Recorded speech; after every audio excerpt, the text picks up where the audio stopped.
আজ আপনাদের জানাবো লেবু ও লবঙ্গ দিয়ে একটি আধ্যাত্মিক ব্যবহার।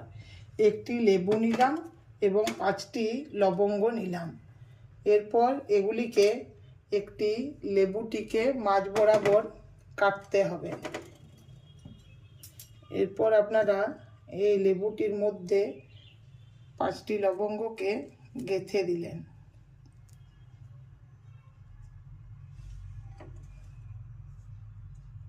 কিন্তু এগুলোকে ফুলওয়ালা হতে হবে।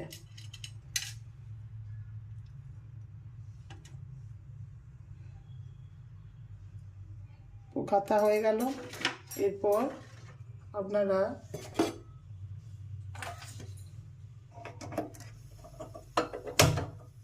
এটিকে পুড়িয়ে দিলেন।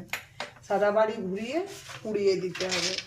এরপর যদি দেখেন যে এর মধ্যে কোনো শব্দ বা গন্ধ ওঠে, তাহলে জানবেন আপনাদের গৃহের মধ্যে কোনো বাস্তু দোষ আছে।